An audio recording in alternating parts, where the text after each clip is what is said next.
हाँ, started, started, started. हाँ हाँ शुरू করছি।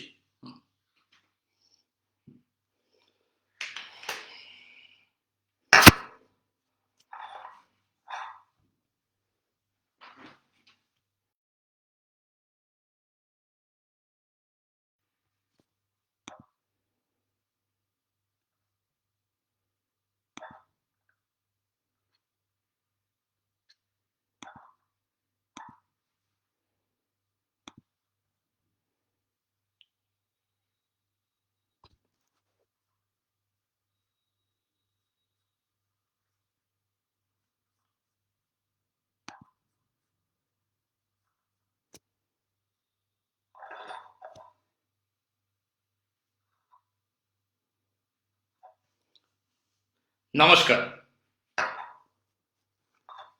আমি কান্তনু কুণ্ডু, পূর্ব মেদিনীপুর জেলা কংগ্রেসের সম্পাদক।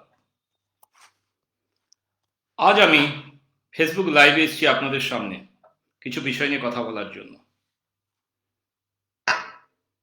অনেক কিছু বিষয় নিয়ে বলার আছে। আজকের যে বিষয়বস্তুটা সেটা হলো ভোট লুট, ভোটের লুটপাট এবং গণতন্ত্রের কণ্ঠরোধ। আপনারা সবাই শুনেছেন তৃণমূলের একজন জনপ্রিয় নেতা, যিনি একটা সাম্প্রদায়িক দলে যোগদান করবেন, উনি গতকাল হলদিয়াতে একটা ফ্রিডম ফাইটারদের সভাতে উনি কিছু মন্তব্য রেখেছেন এবং সেখানে উনি মন্তব্য রেখেছেন গণতন্ত্র নিয়ে। উনি বলেছেন গণতন্ত্র বাঁচাতে উনি নাকি সেই লড়াইটা চালিয়ে যাবেন। আমরা জানি উনি পা রেখেছেন বিজেপি দলে, শীঘ্রই যোগদান করবেন।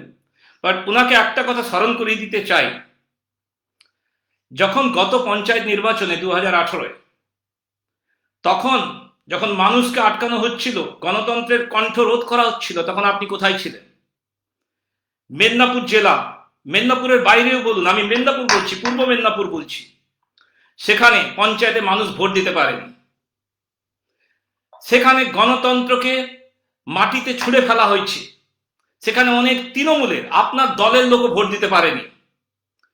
এখন আপনার দলের লোক আপনার বিরুদ্ধে কথা বলছে, আর আপনি সেই গণতন্ত্র নিয়ে বলছেন যে গণতন্ত্রের জন্য ভারতীয় জাতীয় কংগ্রেস স্বাধীনতার পর থেকে লড়াই চালিয়ে যাচ্ছে। আমার বলতে লজ্জা করে যে আপনি এই জাতীয় কংগ্রেসের সঙ্গে যুক্ত ছিলেন। আজকে আপনি আপনার রাস্তা ঠিক করে ফেলেছেন, আপনি যাবেন একটা সাম্প্রদায়িক দলের সঙ্গে। আপনি যে গোডসে, যে মহাত্মা গান্ধী নিধন করেছিলেন, তার সাপোর্টে আপনি আজকে যাচ্ছেন। আর আজকে আপনি আর বড় বড় কথা বলছেন যে গণতন্ত্র, আমি গণতন্ত্রের লড়াই লড়ব। তখন আপনি কোথায় ছিলেন? আপনি তো জেলার সর্বাধিনায়ক ছিলেন, আপনার বাড়ির লোক জেলার সভাপতি, আর আপনি সেখানে গণতন্ত্রের কণ্ঠ রোধ করে আপনি ইলেকশনের পর ইলেকশন করালেন, পঞ্চায়েতে মানুষজন ভোট দিতে পারলো না, আর আজকে আপনি গণতন্ত্রের কথা বলছেন।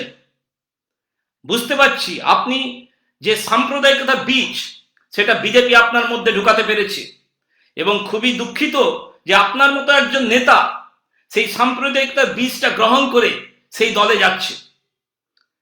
আমার এবং আমাদের শুভকামনা রইল, কিন্তু আপনি যে গণতন্ত্রের কথা বলছেন সেই বলার অধিকার আপনার কাছে নাই।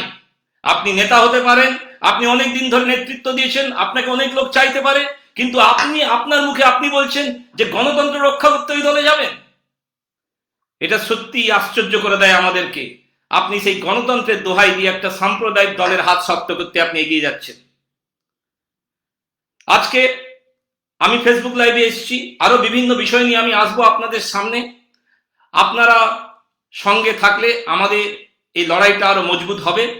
আমরা চাইছি যে কংগ্রেসের হাত শক্ত করতে এগিয়ে আসুন জাতীয় কংগ্রেস, সেই জন্য আমাদের প্রচেষ্টা থাকবে। এবং আমি বিভিন্ন বিষয় নিয়ে প্রত্যেক সপ্তাহে 2বার করে আমি ফেসবুক লাইভে আসার চেষ্টা করব। জয় হিন্দ, বন্দে মাতরম। নমস্কার।